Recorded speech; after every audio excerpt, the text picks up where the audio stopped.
person-to-person dialogue, no substitute for the kind of discussion that we were able to have today here in Washington. This meeting today was the culmination of the 5th U.S.-Kuwait Strategic Dialogue, with nearly a week of intensive discussions between our teams. And it's another demonstration of our enduring commitment to strong partnerships across the Gulf region. This year marks the 7th decade of diplomatic ties between our countries, starting shortly after Kuwait became an independent nation. We also recently marked, as I think everyone knows, the 30th anniversary of Operations Desert Shield and Desert Storm, when the United States led a coalition of 35 countries that brought an end to the Gulf War and liberated Kuwait. And when it came time to end the war in Afghanistan, Kuwait stood with the United States. You helped us evacuate thousands of people, American citizens, foreign nationals, Afghans, providing flights, medical care, clothing, even toys for kids. Because of Kuwait's help, thousands of people reached safety, and Afghan families have been able to start new lives around the world. This was a signal of Kuwait's generosity and your commitment to humanitarianism and international stability. And we see that in the leadership role that Kuwait plays in institutions like the Gulf Cooperation Council and the Arab League. We see it in how you strive to help resolve conflicts, like in Yemen, for which you've hosted peace talks, and you've helped significantly reduce the threat that Daesh poses to international security, even as we remain very vigilant about the ongoing threat. And just last year, we saw this statesmanship in full force when Kuwaiti mediation helped heal a rift that had divided countries in the Gulf region for years. The work of mediation and peacemaking never ends. We both know that. We spoke a lot about that today, and I especially appreciated our close consultations today on issues that quite literally span the globe. We talked about the ongoing security challenge posed by Russia's provocations and threatened aggression toward Ukraine. We agreed that this crisis is much bigger than just Ukraine or even Europe. It's of serious concern to the entire international community. It requires an international response. Kuwait knows this, in a sense, better than anyone, because at stake in Ukraine are some of the most basic principles of international relations that undergird peace and security, like the principle that one nation can't simply change the borders of another by force or seek to dominate its decisions, subjugate it to its will in a sphere of influence. We just spoke a moment ago about the liberation of Kuwait now 31 years ago, so Kuwait understands these principles very, very well. We discussed Iran. The United States appreciates Kuwait's support for a mutual return to compliance with the JCPOA, the Iran nuclear agreement, because it's the most effective way to ensure that Iran cannot develop a nuclear weapon. We're very grateful for Kuwait's close coordination through venues like the GCC Iran Working Group, where we have stood together against Iran's destabilizing actions in the region. And we talked about our shared goal of advancing peace and security for Israelis and Palestinians alike. I thank the Foreign Minister for Kuwait's commitment to addressing the needs of the Palestinian people, including through financial assistance to the Palestinian Authority. The partnership we have is constantly evolving to meet new challenges, and we spoke about some of them today. Our teams have been focused on them as well over the past week. Just cite one new front where we are joined together and working together, and that is the front of biological threats. The pandemic has made clear to everyone something that we repeat, but is no less fundamental for being repeated. When it comes to global health security, none of us are safe until all of us are safe. To that end, Kuwait and the United States signed a memorandum of understanding to prevent, to detect, to prepare for outbreaks caused by dangerous pathogens.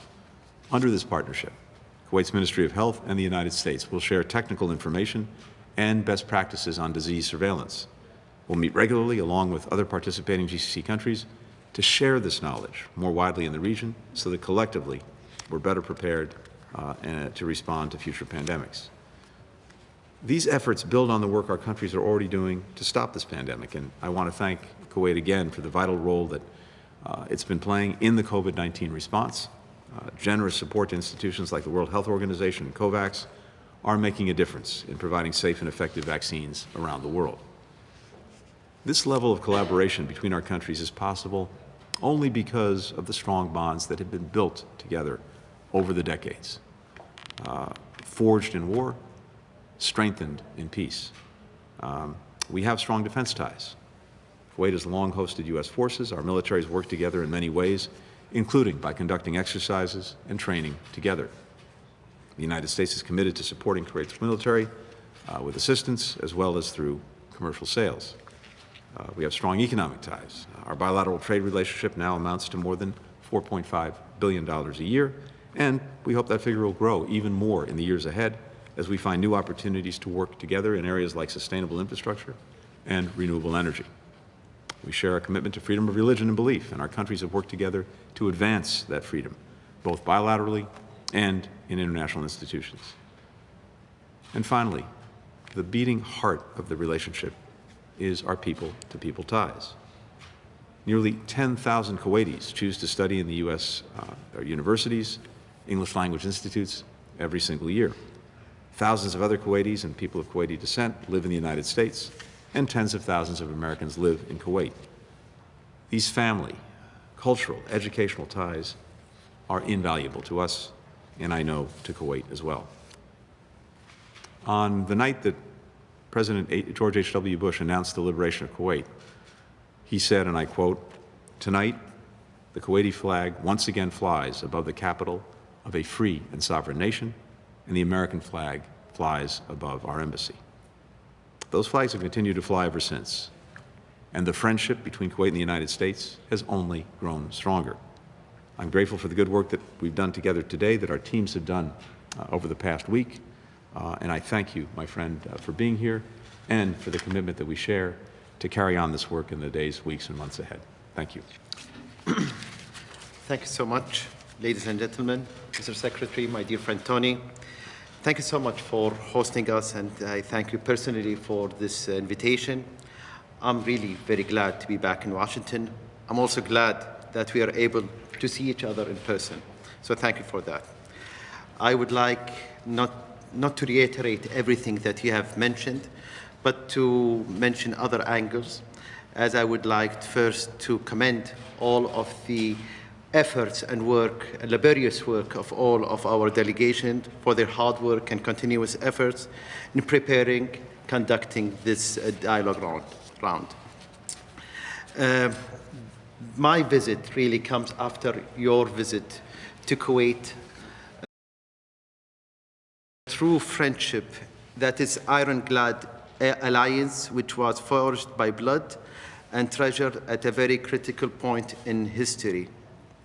This year, we commemorate the 31st anniversary of the liberation in Kuwait that was led by United States, and also celebrate the 61st anniversary of our diplomatic relationship. And as you are well aware, and as you have mentioned, Tony, this meeting is the conclusion of our fifth strategic dialogue. Since the creation of the dialogue, it has moved in a very great pace that really reflects the strong aspiration of our leadership and our people, and we are looking forward for the next meeting for the sixth round and to host you in Kuwait for that. Let me just say to thank you for your friendship again and for this partnership, and we will continue to exchange views to cement the partnership through government, institution, private sector, and people to people. And again, I would welcome you for the sixth round of dialogue in Kuwait, and I thank you very much for your warm welcome for me and my delegation, albeit the freezing weather here. Thank you, Tony. Thank you, my friend. Sure.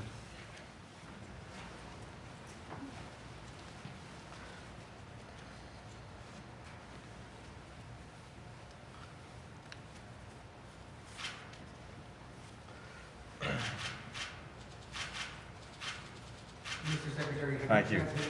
Thank you, my friend. Thank you so much. Thank you so much. Thanks.